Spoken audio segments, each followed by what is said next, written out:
Summer is here and wet wading is the best way to keep cool. So you need comfortable clothes that can protect you from the sun and dry quickly when they get wet. They need to be durable enough to maneuver down the riverbank and comfortable enough to double haul out to that rising trout. Based in Jackson Hole, Wyoming, Stio Apparel makes premium outdoor clothing.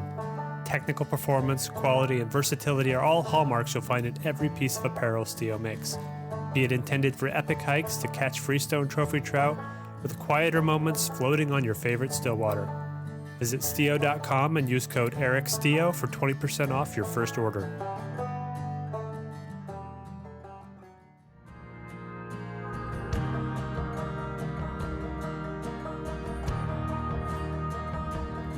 All right, hi and welcome. This is the Dristone Podcast. I'm Eric Leslie, and today I have Tightlining aficionado. We got Mike from Tightlining MD off YouTube. At least that's where I met him first. How's it going? I'm great. How are you tonight, Eric? Oh, I'm pretty good. I just got back from a run, so I'm a little sweaty still, but feeling good. Feeling good. It's hot out here right now. That's interesting. I didn't get to connect with you about this. I was going to be in your neck of the woods about 2 weeks ago. It's a long story, but I was filming the Race Across America, the bike race. I don't know if you're familiar with that, how that goes through Maryland. It ends in Annapolis. So I'm pretty sure I am familiar because I think actually one of my high school friends might have done that. I know that minimally he did from coast to coast, but I don't know if that's the exact thing that he did. Probably. It starts in San Diego area and ends over there. And there's 1, 2, 4, and 8-person teams. So depending on how crazy you are, you can choose how hard you want it to be. But yeah. That's interesting. That's pretty cool that you got to film it, though. Yeah, or at least we're going to film it. I was going to. The bus that the team was going to use to sleep on got canceled last minute, so they had to streamline, and basically they cut out the media team. So I didn't get to go through. But anyway, I thought about, maybe I could stay an extra day and meet up with you and go fishing, but alas, it didn't. That'd have been fun. But so Tightlining in Maryland. I just recently got into the monorig. I was just strictly Euro nymphing pretty extensively. Well, I had 2 rods. I was carrying a regular rod for dries, and I was carrying a Euro rod for Euro, and I was using pretty light leader, maybe 10 pound, maybe 8 pound if I was feeling frisky. But I discovered the monorig, I think both through you, and then it later led me to Trout Bitten's guides and all their information that they've got on it. Yep. So you talked about not necessarily having a taper.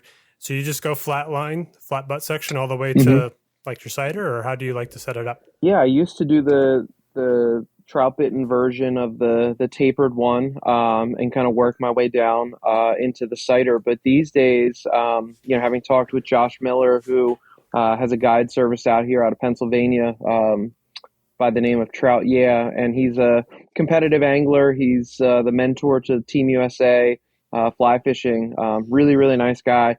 I've talked to him a couple times, and he talked about kind of simplifying a lot of different things, which made a lot of sense to me. So essentially what I do now is generally, without, getting it down to an exact ruler, but generally speaking, about 25 to 30 feet of maxima chameleon. Instead of tapering from heavy like butt down to, a thinner before you hit the sighter, which makes sense for why you'd want to turn it over if you were going to do it that way. What I've essentially done is now I just kind of do 25 to 30 feet of a lighter maxima chameleon, and I'm somewhere around anywhere from 8 to 12, depending upon what's in stock, truthfully. So like today, for example, I was out with 8 pound on there, and I just put a tippet ring at the end, put about approximately 4 feet of sighter material, another tippet ring, and then to keep it super simple, usually about anywhere from maybe 4 to 6 feet of tippet, especially 6 whenever I'm getting 2 flies versus 1. If I'm at 1, it's probably 4 or 5 feet. But anyway, that's about the general setup that I use. Okay. I mean, that's kind of like a traditional Euro leader in a way. I mean, a lot of people just use basically what you've described. You still cast it, though, sort of like a normal fly line. You don't do the lob. Because I was watching your 10 flies, 10 fish video you just recently posted, and your cast looked like a normal fly cast, like a fly style cast. Yeah, I mean, if I'm going to make a cast, anything more than about 15 or 20, anything more than 15 feet, like once I start to approach 20 to 25 feet, which is roughly where I'm going to max out, I don't see myself making, in real life, practically much more than a 20 to 25 foot cast.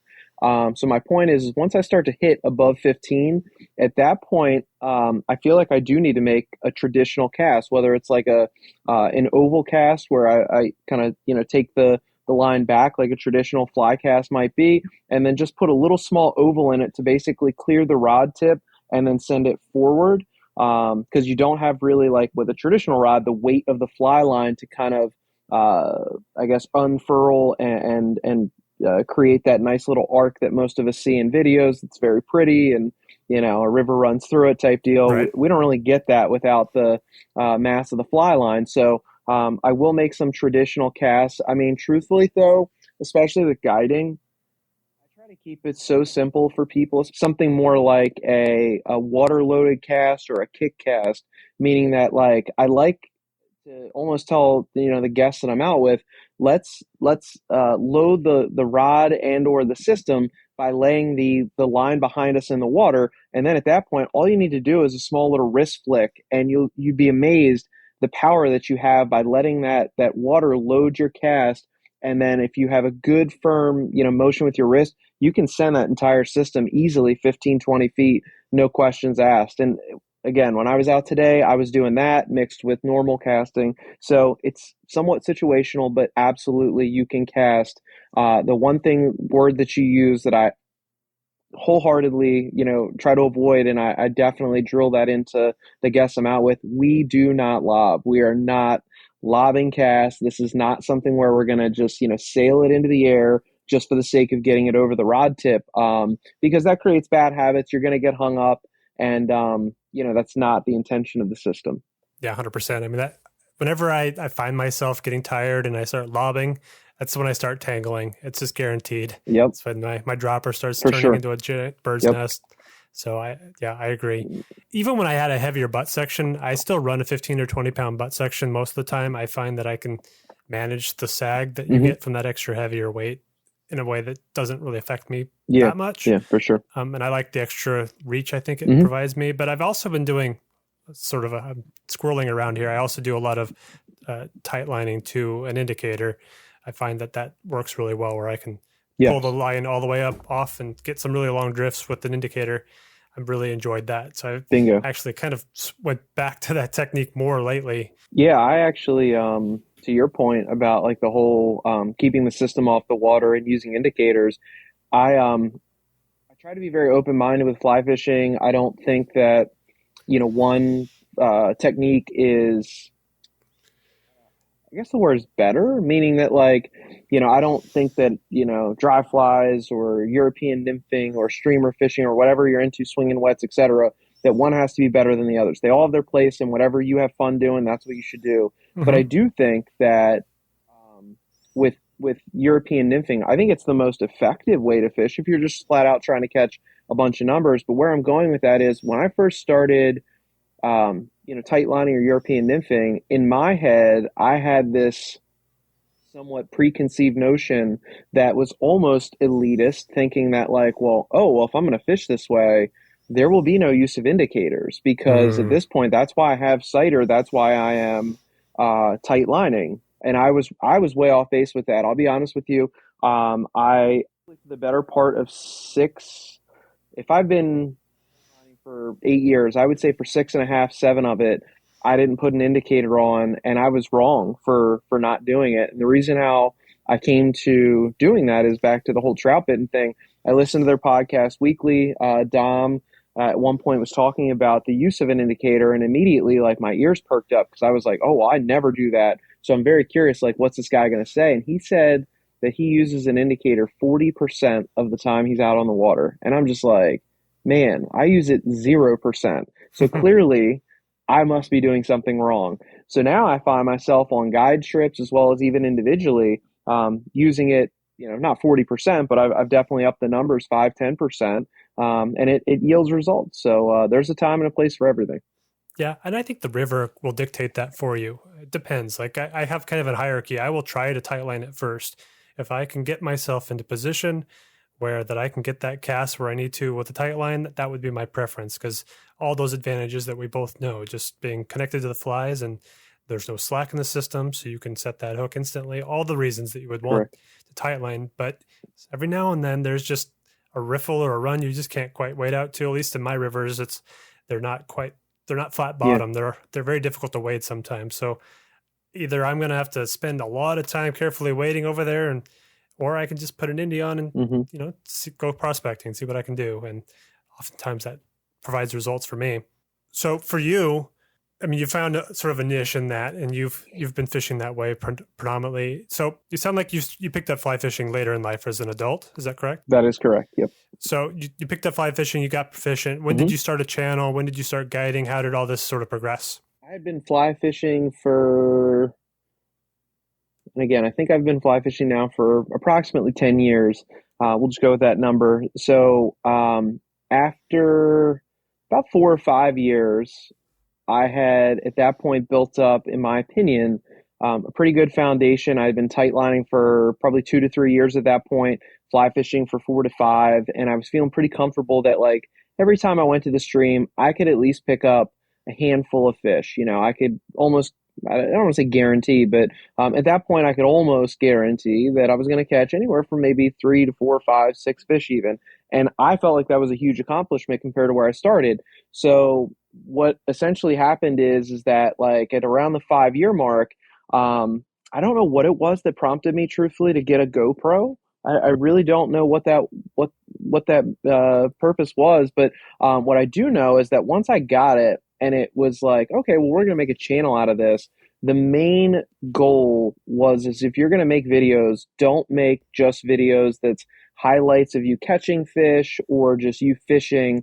There's plenty of that out there. So don't, just whitewash yourself and do the same thing. My goal was like, how could I teach people or show them things that I had learned that would help flatten the curve for them, that if they watched a video, they could pick up maybe a couple tips or tricks, or at least one thing if they were really paying attention, that they could employ the next time they go out. And, I'm a teacher by trade. I'm not a fly fisherman. I'm not a guide by trade. So it's inherent that I enjoy kind of like helping people as well as teaching them things. So the channel, albeit with and I get asked this a little bit here and there, they were like, I might get asked now, like, do you have any computer skills or background in video editing or anything like that? And I'm like, no. And you can tell, like, if you watch any of my first probably 12 to 24 videos, the film quality, the way I hold the camera, the way that I look at it, it's horrible. Like it's creepy to look back at, but well, I think everybody can, even experienced people. I mean, I have a media background. My first stuff is embarrassing. I don't like it when people go back and find it. Yep, absolutely. And there's still things that, we're all, whether it's angling or making videos or whatever we do in life, we're all aspiring to get better if you truly care about what you do. So 100%. The point of the matter is that like when I created this channel, it was to help teach people. And over time, then it became about like, how can I teach people and make the quality better? And to get to the point of like, well, how did it become, because truthfully, I fished probably before 2 kids. I would be out at least once or twice a week, and usually one of those 2 times I would record. So I was putting out a video a week, in some cases 2, especially as a teacher with the summers off. But it was about a year and a half ago now that another guide in the area who I knew, he was offering a free trip for up to 4 people just to help get them into the sport. As like his way of giving back. And he specifically wanted to target a younger demographic. Well, here I am, a high school teacher that also has, people in the area that, follow my channel. I asked him if I could maybe advertise one of those slots through my channel. He said yes. So when I posted that video about doing that, somebody commented like, "Hey, Mike, that's really awesome. You're helping people to get into the sport. Have you ever considered guiding?" So I reached out to the guy that naturally has this guide service and said, could I work for you? Like, I want to get into the industry because, again, a teacher, a coach, enjoy fly fishing. This would be perfect for me.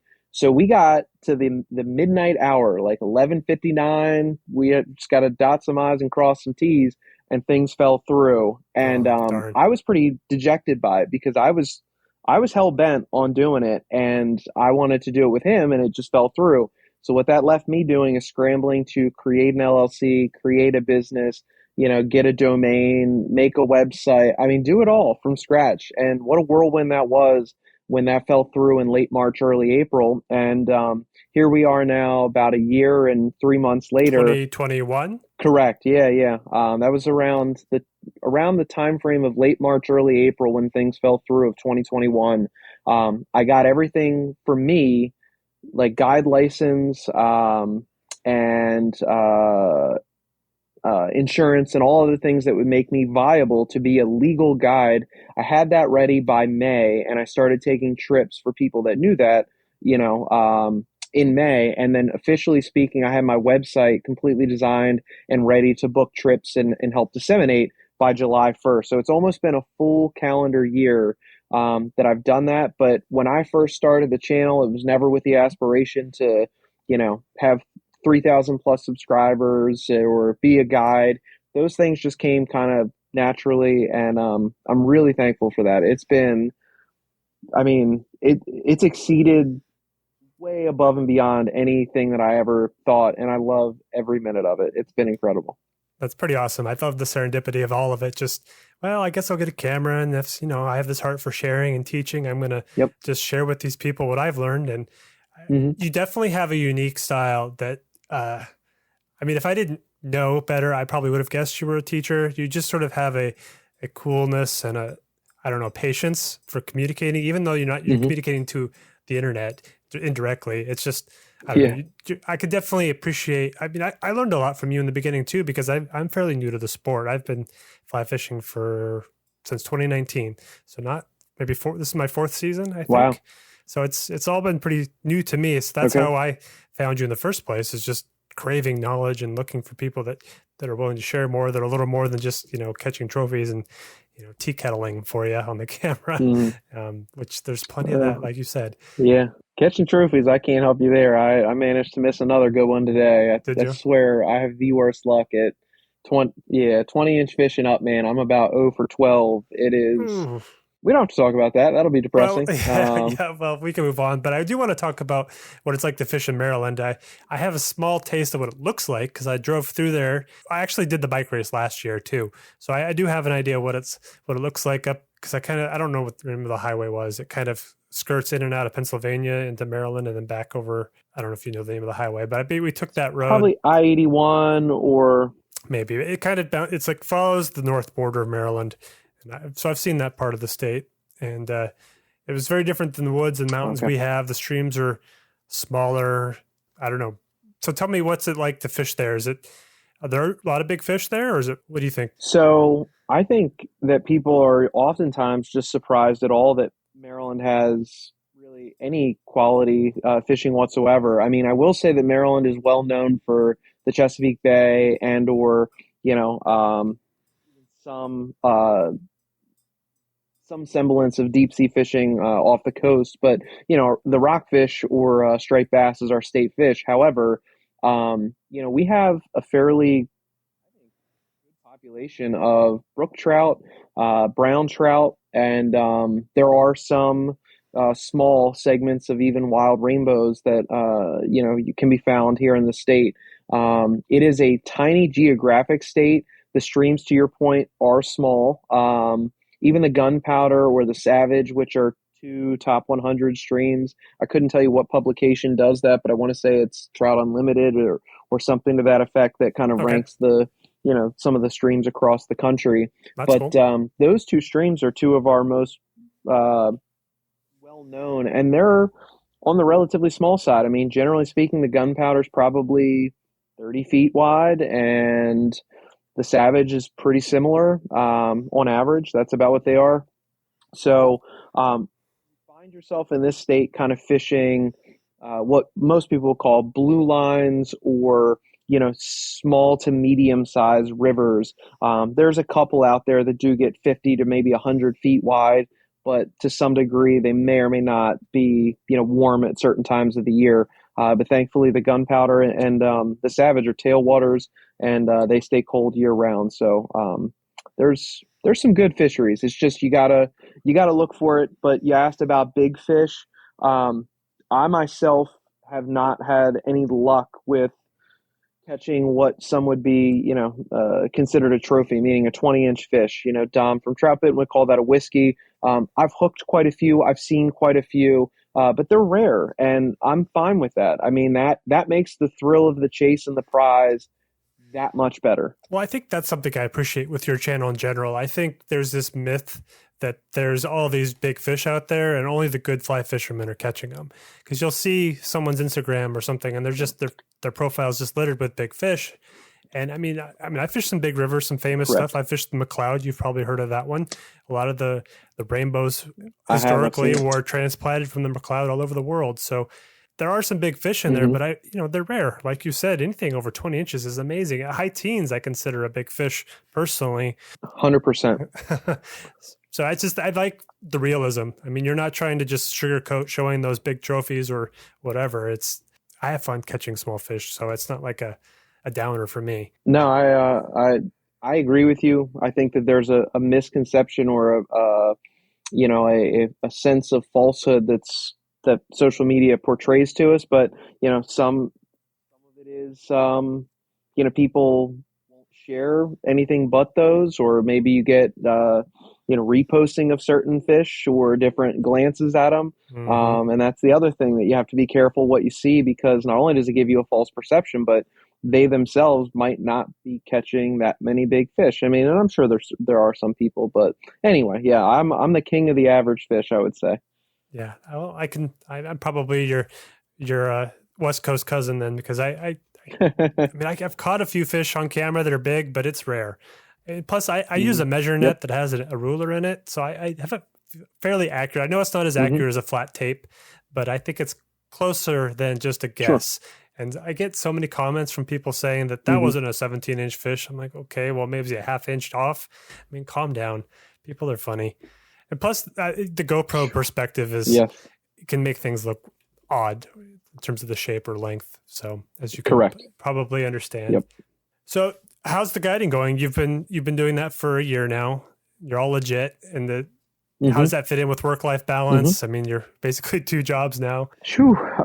My wife just said to me last week, she said to me, "So when are you going to quit your job and start doing this full time?" And I was like, "Man, what a vote of confidence that was." Which job? Teaching. She was talking about doing the guiding full time. Right on. So I started it in May. I took last year from May through October when our son was born. I took about 15 trips, and I was really happy with that. That was like, I didn't make money. I lost money between all the startup and all that, and that's fine. It doesn't have to be about making money, but it helps when you do. But inevitably, like, year one was about building proof of concept. Like, one thing for me to go out and catch fish. It's another thing for me to make a video of me catching fish. But can I help somebody who I don't know, that I can't hold the rod, I can't set the hook, I can't do the drift?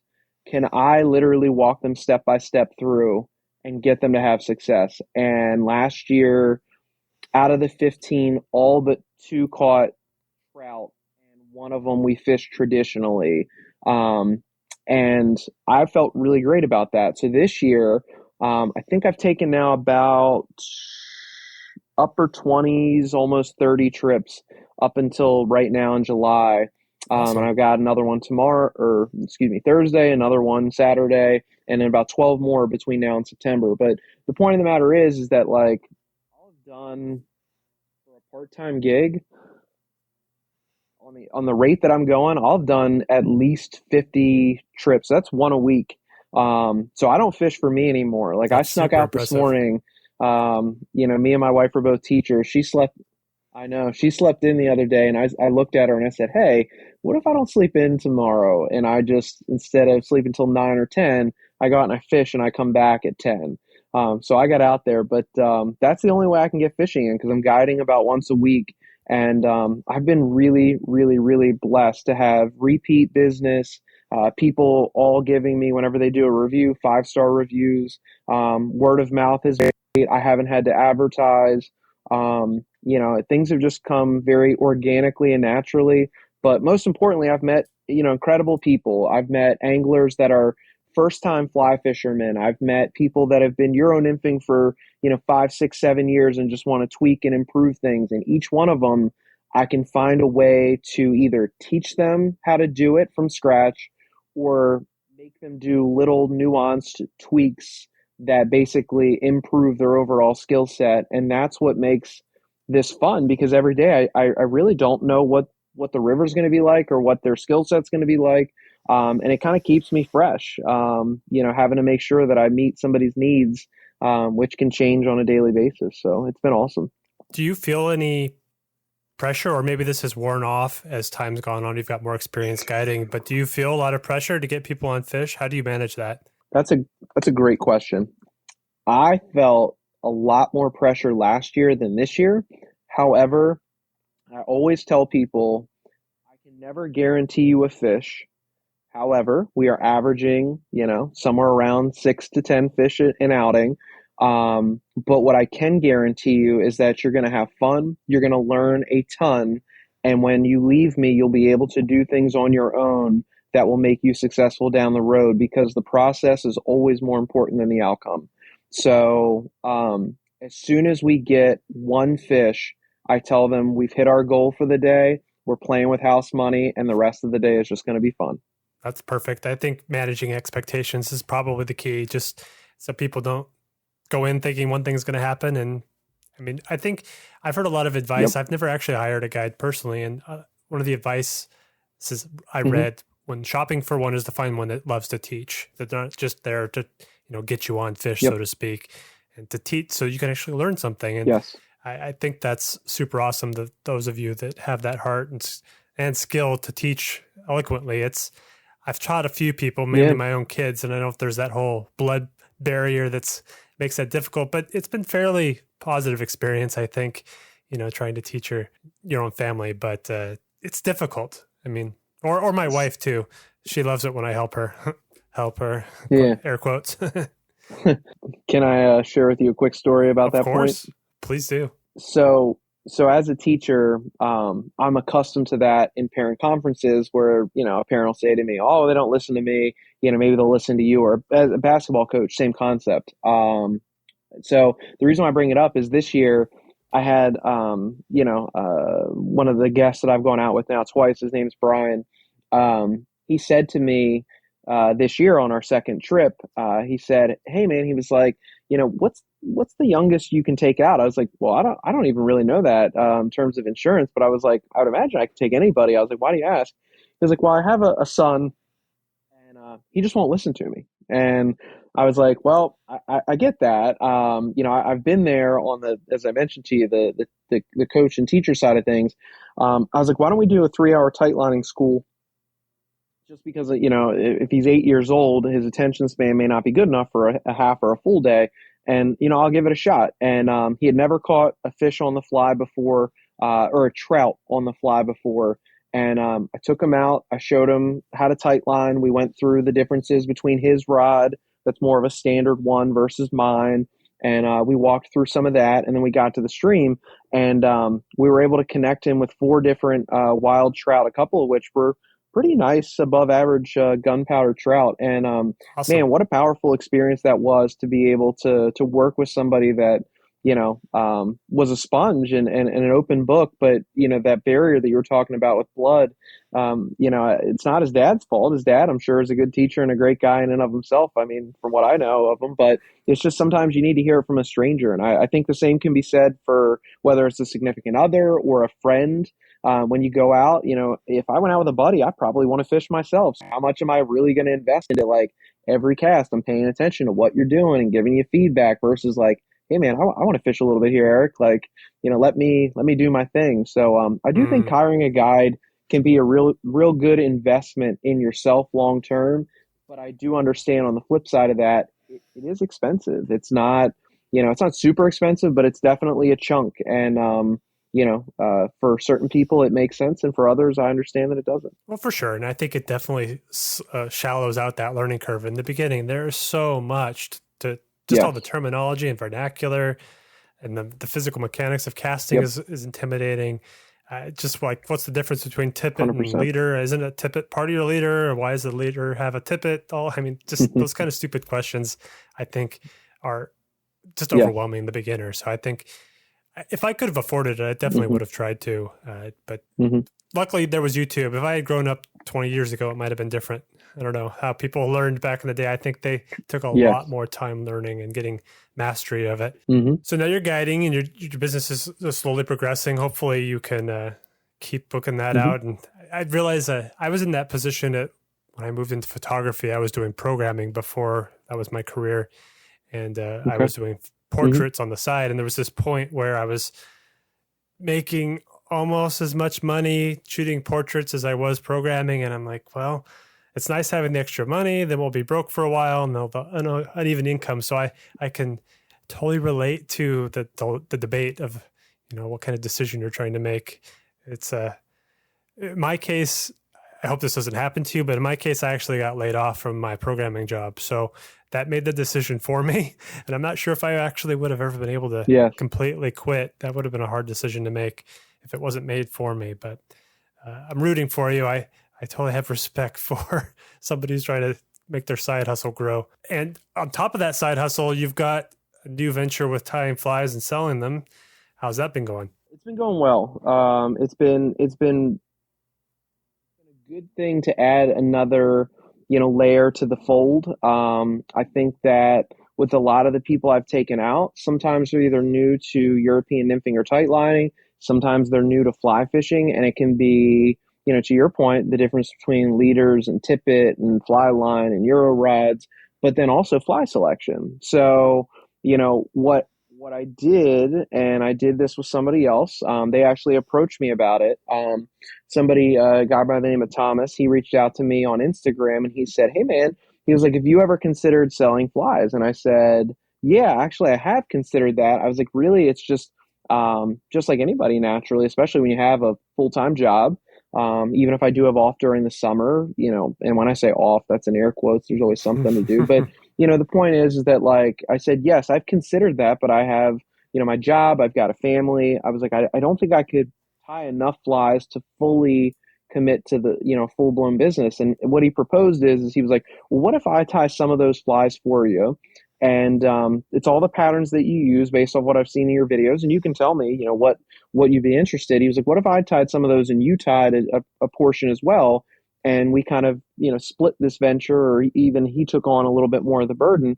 And I said, well, that actually becomes a little bit more viable at that point, because I may be short on time, but I do think that there's a need for it, that people would have interest. So what we did is we created a baseline of, here is 10 to 12 patterns that we both fish, we trust, they work. I was even, you were my second order ever, so thank you, Eric. I You're welcome. appreciate you. I hope that they fished well out there. Yeah, And those flies caught. They gave me some confidence on Rainbow Warriors. I have never actually caught a fish except with the one that you had tied for me. So I appreciate it. Thank you. excellent. Yes, thank you. But essentially, we tied a baseline of 10 to 12 different patterns. We actually have probably a couple more than that now, but the goal was just to get a clear cut, small selection of European nymphing flies, all jig hooks, tungsten beads, things that sink relatively quick, mostly size 14 to 18. And that way people could, pick things that I was doing if they were out on a trip with me or watching some of my videos. They could pick those up and basically just use them for themselves. So we, at this point, I think when we started in May, it was May 1st. So we're about 2 months in. We've had about 30 orders total. I think over $1,000 in sales. That's huge. Congrats. Thank you. Things have tapered a little bit compared to the initial push, but we're restocking right now, and then we'll probably do a little bit of advertising again. But overall, it's been really cool. The best part of it all is whether it's you telling me that the Rainbow Warrior hasn't been great for you, or you haven't really fished it a lot. Now you have. But I've gotten a lot of great reports from people, and then it kind of helps me to see what's working and what flies are kind of hot for the time being, and I put those in blogs and talk about it in videos to help kind of disseminate that information, because the more information we have to share collectively in this fly fishing community, within reason. I mean, certain things I understand we can't all share, but when it comes to patterns that are working and generally speaking, flies that we're using, that really helps the average person that is out there trying to get over that learning curve that you mentioned. And thankfully, the website's acted as a medium for that, where I have videos that they could check out or blog posts that talk about the flies, and a website now that they can purchase them. And truthfully, out of the 30 orders, I would bet 3 or 4 of them are repeat customers, some of them upwards of 3 times. And, So cool. I even ran out of a fly recently, the CDC France fly. We ran out and a person requested I restock it. I was like, wow, I didn't even know the website could do that. But here's an email notification saying, hey, Mike, let's get this done. Right on. So anyway. Very cool. Yep. I kind of had a bad attitude about flies in the beginning because I was very much on the boat of the fly doesn't matter. It's all presentation. And while there's a lot of truth to that, the fly doesn't have to be perfect where the presentation will definitely win in a lot of cases. But people kept asking me and I'm like, well, there must be some value in knowing what flies I'm using and what's effective when and where. Mm-hmm. And that's kind of what led to me selling flies as well. I just beat you out the door with the same venture about a month and a half before you. And it's correct. It's kind of fascinating I'll go fish somewhere and I'll use a shop vac or a Waltz worm, whatever it may be. And I might catch 4 or 5 fish. And then that next week or 2, people are ordering that fly because they want to go have success too. So I think that's pretty fun and exciting to be able to teach and share in that way and provide people with a service. I mean, I'm not, trying to be like a professional fly tyer. I mean, I'm probably average by the standards of many of the greats out there, but it's very satisfying and it's a fun way to make a little extra money to keep making these videos. Of course. There's a misconception that we make a bunch of money making YouTube videos. We do not. We make next to nothing. It does not cover the gas, and it certainly does not cover the editing software and the music rights and all that stuff. But we got into this for a passion of fly fishing and sharing that message and or that experience with others. And it's just nice to be able to connect in a different way. 100%.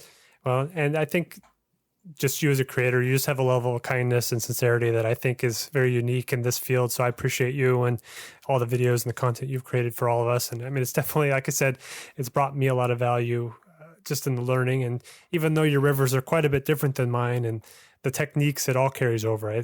I can pretty much do what you do here and catch fish. And it's a huge, huge blessing as well, like you said. So I thank you for putting in that effort, even though it's kind of thankless, even though now that you have a way to sort of make a return on it. I hope people can go and support you. And I like how you're selling them in 3-packs. Is that something that's kind of common back east? I think it is. Yeah. I mean, when I looked at, granted again, back to perception, and I guess that's what we make of reality. But when I look at some of the fly shops online through Instagram or things of that nature, that people kind of started their own fly shops, whether it's via Etsy or their own actual website. It seemed like a lot of the Euro flies in particular are sold in sets of 3. So we try to come up with patterns that some of which would make us, I don't want to call unique, but maybe aren't offered in a lot of places, but then also some standard patterns. And generally speaking, we tried to price them at a point that was not going to break the bank, but also maybe slightly less than what some of the other people offer. But, long story short, it seemed like packages of 3 make the most sense. $10, you get typically 3 different flies. And, when you factor in that you're talking tungsten beads and quality hooks and good materials, we felt like that was something that was gonna work. And truthfully, the other thing is too, like we all, even you and I both, I'm sure, we lose flies. I mean, things happen. So when you have a set of 3, it's like, all right, well, losing one's not killing you. But if all I did was buy one, well, now all of a sudden it's like, well, crap. Well, I'll never know if that worked, or if it was working, there it goes. So. For sure. Well, if you had any doubt that might have prevent a sale, I mean, you can buy my flies in quantities of 1, but they usually buy them 3 at a time. They'll go through and get 3 of this and 3 of that. So that's why I brought it up, because even though I'm not sold in packs, that's kind of what they end up choosing to do anyway. So I think that was smart of you. It's good to know. You mentioned your two big waters, the gunpowder, and I forget the second one, but they're both tailwaters. Is that a major? What's the weather like there? Is it freeze in the winter? How cold does it get? I mean, are there four distinct seasons? So the hatches are really prominent in the spring and fall, that kind of thing. Yeah, so Maryland, you definitely get very distinct four seasons. I would say the weakest of the seasons is probably the winter, which is good for us for fishing purposes. We can, I fish 365 days a year, or at least in theory I could. So because we have tailwaters, the water in the dead of winter will probably, in a worst case scenario, get into the mid 30s, but usually the gunpowder or savage will stay upper 30s, 38, 39, 40, somewhere in that range. Um, and then in the heat of summer, like right now, today it was, mid 80s, obviously just like any place else on the hot days, we'll get into the 90s, but those Talking air tailwaters, temperature. yes, yes, yes. Okay. The air temperature might get into the 90s, but the water temps on our tailwaters are probably going to top out in the mid 60s. That's excellent. Worst case scenario, the upper 60s. So we really don't have to worry about, icing over. And, obviously, right, this is the time of year where the thermometers pop up on Instagram telling you that, don't fish above 68 degrees. And I respect that because if you're in a freestone stream, that matters. But our tailwaters, we don't have to worry about that. So in essence, some of our streams are year-round fisheries. However, dead of winter and the heat of summer, many of our blue line tributary freestone streams, it's not a good idea to necessarily fish them on the absolute coldest days, or certainly once you start to hit this time of year, maybe give it a couple months off because they do flirt with that higher end. The one thing I guess that makes us unique, because you mentioned you deal with a lot of West Coast guys, and you can please enlighten me if I'm off with this, but we don't get essentially like, super heavy spring flows and runoff, because I think That's that with handy. you guys, you have snow melt. Is that Yeah, we correct? have huge runoff every spring. Yep. Wow. So we do not have that here whatsoever. We do get good flows in April and early May from some snowpack melting, very small amounts. I'm sure out in the Savage in Western Maryland, they get a little bit more pronounced of that because in the mountains they'll get more snow than the Baltimore area. But long story short, our best flows are probably April and early May, if we're lucky, like we were this year, into the very end of May, early part of June. The bug life you asked about, we get pronounced hatches, especially of caddis and sulfurs. Those are two very prominent hatches on both streams, for that matter, here in Maryland. And we get blue-wing olives throughout the year. We'll get midges and things like that. But outside of that, there's sporadic hatches of other things, but our main ones are caddis and sulfurs on both those waters. I wouldn't have predicted that. I guess I always wonder your proximity to Pennsylvania, you always hear about Pennsylvania and what it's like there, yes, and all their hatches. Yes. I've heard a lot about all that. And would you say it's quite a bit different just because you're not in those limestoners? Exactly. That's exactly where I was going with that. That is what makes it different in Maryland. Pennsylvania is absolutely a place that if people have not gotten a chance to fish, they should make it a point, just like going west or, to the Midwest and things like that. There's all places we should have bucket list places, but Pennsylvania essentially has limestone influenced spring creeks, and as a result, they stay warmer year round for different reasons than a tailwater would. But we don't quite get that bug factory element like some of the streams, without name dropping theirs, because that's not my place. I don't mind mentioning the gunpowder savage because, like I mentioned before, I guide on at least one of them, and I feel that they're well written about. So I don't want to displace the PA stuff, but yeah, they get really pronounced hatches, especially the green drake. I mean, people travel the world to see the green drake hatch up there in PA. It's a pretty cool thing to see. Maryland's a fairly small state or as far as square miles. Do you travel outside the state often? Before the second kid, absolutely, yeah. That's probably a financial thing too, because then you've got to pick up a license in each state, and obviously the fueling and all that. That's got to be frustrating because you've got Pennsylvania to the north, right? And I forget all the West Virginia to the left. Correct. Yeah. So West Virginia's to the left. Delaware doesn't have really any wild trout to speak of. New Jersey Southern New Jersey wouldn't be a far ride. But I really only fish in Maryland and PA. Okay. I haven't been to PA, I don't think, yet this year. And you mentioned the fueling. That's truthfully one of the big reasons why. I mean, yeah, the guide service has kept me busy week in and week out, but do I want to pay $30 to $50 in fuel to go fish in a PA for the day where I can maybe save 20, $30 fishing locally and have more time on the stream? Because truthfully, just like anybody with any endeavor, time is your most precious commodity. And when I only had, 0 kids or one, and gas was cheaper, yeah, I was driving 2-3 hours for a single trip to get there. I'll fish for 3-4 hours. I'll come back 2-3 hours to get home. No problem. But these days, 2 kids and gas prices, forget about it. Yeah, it's staggering. I'm sure it's high there, but I mean the gas prices here on average are like $6. It's insane. I won't even tell you what ours is because then I mean I've kind of gotten used to it and I'm kind of depressed about it. Well, hopefully I would love to visit someday. I mean, maybe one day I'll hire you. You can guide me through some of those streams and you can show me how it's done. I always hear how humbling it is to get to target wild browns. Out here, wild browns are fairly rare. I mean, I know there's some streams I can go look for them, and they're not very common, at least around me. It's mostly all rainbows. So we don't really have brook trout either. They're up here, but you got to really look for them. They're further south in the Sierra. I'm north of there, so brown trout's a novelty for me.